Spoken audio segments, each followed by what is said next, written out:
All right, so what a crazy week in terms of current events. Trump assassination attempt, and then on top of that, I got a story for you regarding Dana White and the royal family of the Saudi Arabia trying to mash up a match between Francis Ngannou and John Jones.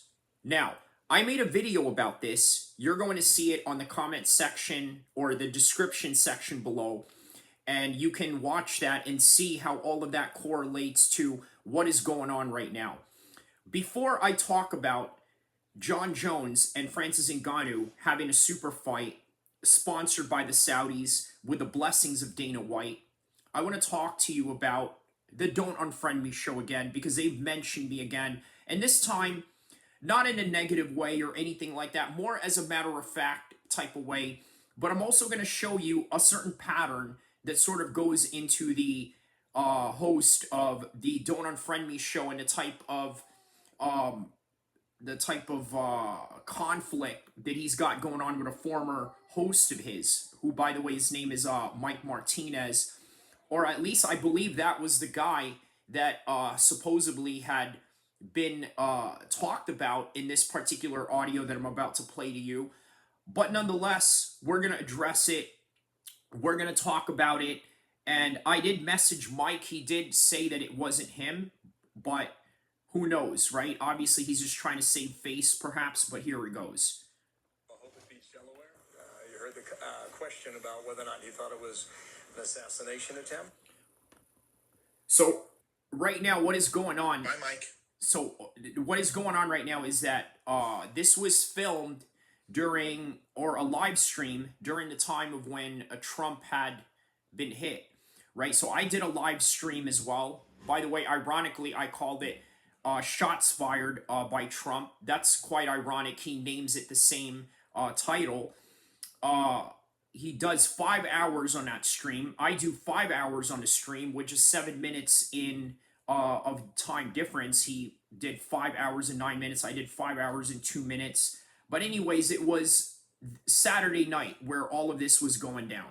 See ya. Mike, you already quit. You already quit the show, right? Because you got upset because you said something real stupid last time and you got mad at me for it when instead of taking ownership for it.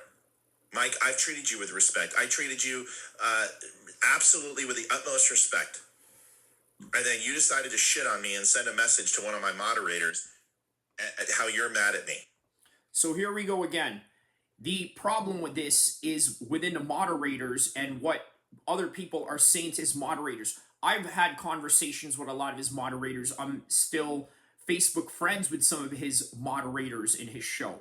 And for whatever reason, any conversation that you have about anything, even if it's not about him, his moderators go to him and tell him everything, and that's perfectly fine. We all got homies like that. We all got friends like that that will ride for us and speak good about us. If, let's say, somebody's speaking bad about us, I don't blame him on that particular instance, but it's just a matter of fact that is going on. So if you think I don't know that, you're wrong, dude. So if you think something happens on my channel without me knowing, you haven't been paying attention to me. So I'm a little bit jaded at you. In other words, you haven't been paying attention to what happened to me, because any criticism I have of this guy, or not even a criticism, let me tell you what all of this started as, right? He went on his show one time and said, you know what, there are people out here that do videos and are not all right. And I was thinking, well, who else do you know that does videos that's not all right in the head, right? And obviously, I thought that you're obviously pointing it out to me because I can get a little bit crazy sometimes, and you know what? That can be perceived in a different light, but either way. Dude, I think I'm a little bit jaded, sure. Okay? And this isn't today. Today's not the day. I specifically said that the photo was fake like 7 times. I then walked you through how it was fake and replicated how they faked it. And then at the end of it, I said it was fake. And then you said, so what? Trump's walking around with a hole in his jacket? Come on, man. The last time I called you out was for a similar reason, and you get upset. Well, don't distract from the show. But remember, you don't want to be here anyway. You're. So, from what it seems and what they're talking about right here, it's pretty standard, right? Just a disagreement of opinions on certain subjects. That's all that it really comes down to. In the next 2 minutes or so, he's going to mention me here. Going to come around anymore. So you can go and blame me again. It's my fault, right? But you're telling me you're not being sarcastic? You're telling me you're not being obtuse for a reason? You are, because you're bitter at me for some reason. So either call in and let's hammer this out, or let's focus. So he says that his former co-host is bitter at him. What could it be? Could it be jealousy? Because maybe perhaps Matt lives a much more affluent life than him. That could be a possibility. Now, again, I don't know Mike. Mike seems like a very decent guy. I would give him the benefit of the doubt that that's not what it is, but that is the perception that Matt has going on, is that, well, you're bitter at me. So what does that mean? Are you jealous? Maybe, maybe not. So what's important? This is important. This isn't important, dude. Ridiculous, man. How can you make this about you right now? Give me a break. It could have been a much worse risk. So right now, he says, how can you make this about you right now? Give me a break because of the situation that's going on with Trump. By the way, I might make a separate video on how he assessed this whole situation, right?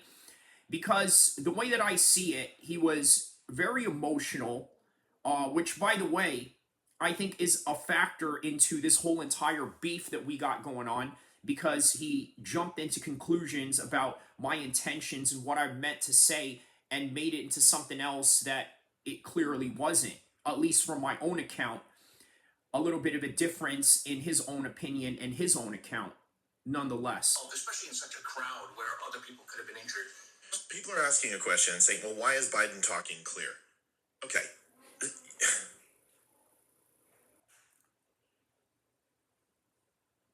Stating policy and initiatives and doing analysis on the spot is different than saying, I want to offer my condolences. You know what I mean? He was brief. He was short. He came in, he said his thing, and he left. I don't know, but I don't care about that right now. The last thing I care about is Joe Biden. The only thing I care about is Donald Trump alive. Is he okay? In which he is. Have they got the shooter? Do they know what's up with the shooter? And where do we go from here? I want to hear Trump speak. That's what I want. I want to know what Trump has to say. You know what I mean? And for anybody to make it about them right now, it's crazy. It's just so stupid. I do agree with him on that. It is, I don't know if you want to call it a national crisis, but it is an important national event that is going on right now. So I sort of understand what he means when he says that don't make this about you or this and that. And for whatever reason, Mike felt compelled to go in there and talk about this whole situation because of the way that Matt made him feel. And again, I don't know anything about that, but I'm just trying to gather some information here, trying to understand what this whole entire beef they have going on, or why Mike is no longer in the show. And by the way, I thought Mike was a great addition to his show. I thought that he was a great co-host. I thought that it was a great perspective of having a Marine next to a Navy intel guy talk about the things that they talk about that's going on in the world while sharing their experiences regarding certain subjects. So yeah, he was very beneficial in that show. So I'm trying to understand where all of this had gone wrong.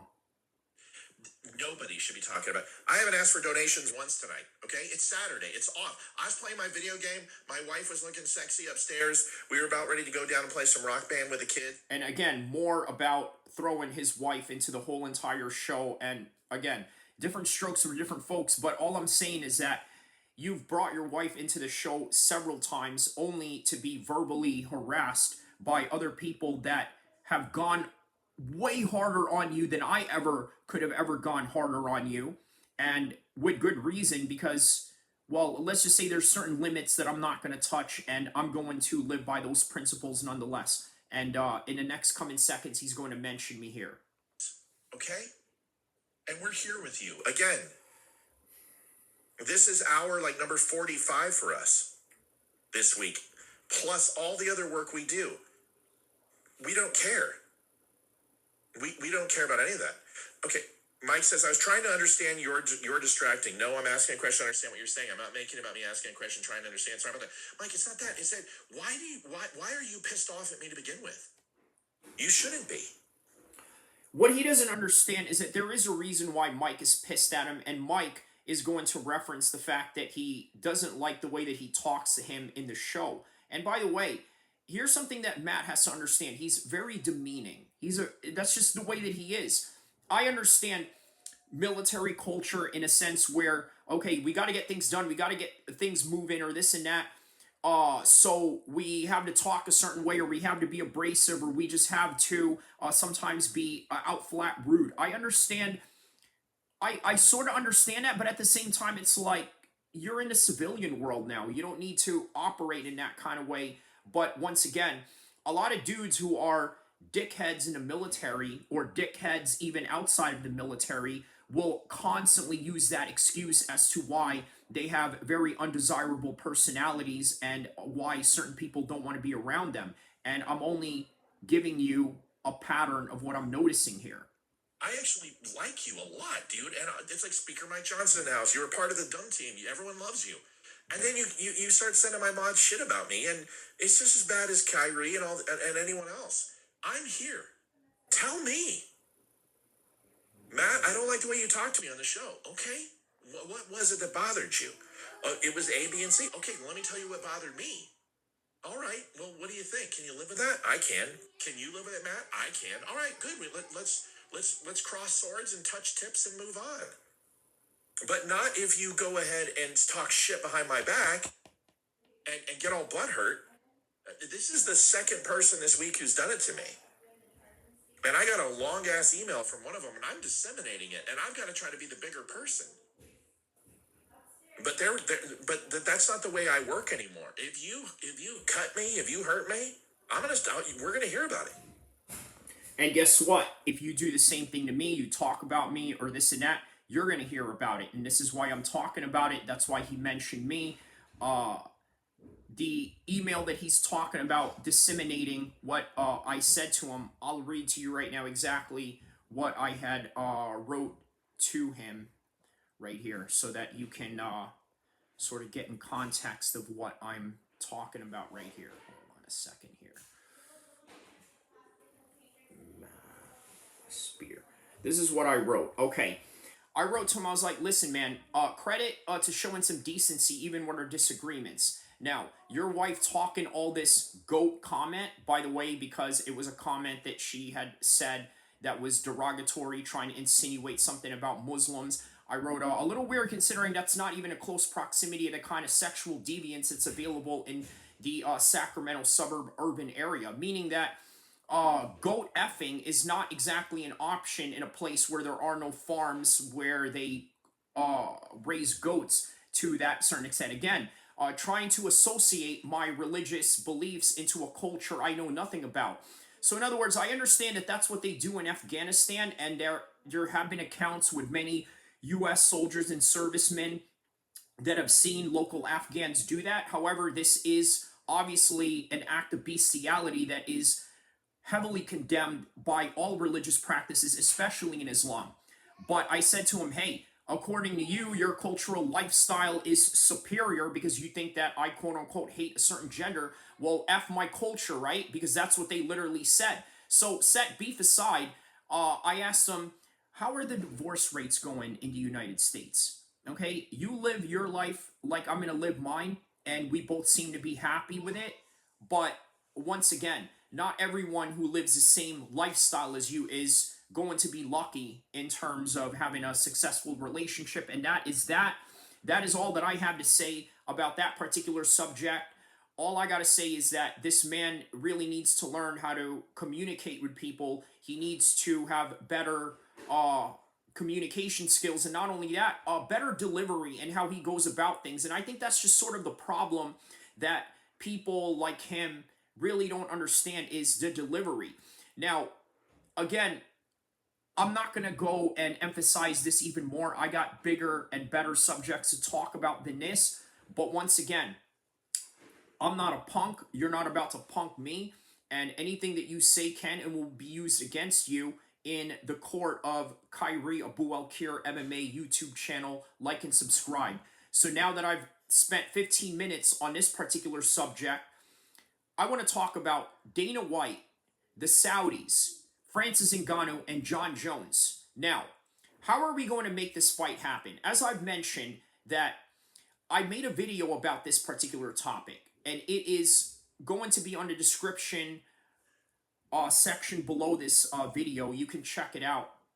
And I talk about that the only people that can broke this fight with Dana White and Francis Ngannou and John Jones are the Saudis, because they're going to put up an insurmountable amount of money in order to make it happen, just like what they did in boxing.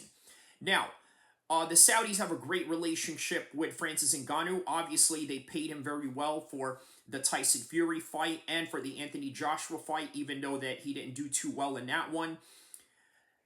I think those matches may have damaged him in the long term, especially the Anthony Joshua fight. As a result, I think that he's going to be a shell of himself, but nonetheless, Francis Ngannou is still a name. He's still the lineage in terms of the undisputed heavyweight championship of the UFC, now picked up by John Jones, now fought in the interim space of Tom Aspinall and Curtis Blades. So now we really don't know who the real champion is. You could say that it's John Jones because he fought for the vacant title against Cyril Gane, but you could say that it's Tom Aspinall because he fought some of the scariest dudes ever, including Pavlovich, to get to that spot. But Curtis Blades has been beaten by Francis Ngannou, but Curtis Blades has also been beaten, or has beaten, Tom Aspinall by the technicality and whatever you want to make of it. Bottom line is this.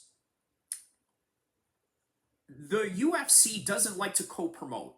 It's not good for their brand, and not only that, the only way that they will compromise their brand is if there is money involved. Now, can you imagine if your star of the UFC gets beaten by a fighter that is a UFC product? Make no mistake, Francis Ngannou is UFC bred, but at the same time, Francis Ngannou is signed with the PFL and he fights under their banner now. So how does that look for the UFC that you lost your particular spot and lost the fight as a result of that? So here's what I'll say. I think that the Saudis are going to make this fight happen, even though I don't think that it's a good idea for Francis Ngannou, considering that he's had recent tragedies going on with his family, and I urge you guys to take a look at that. I don't even want to mention it because it's so horrific.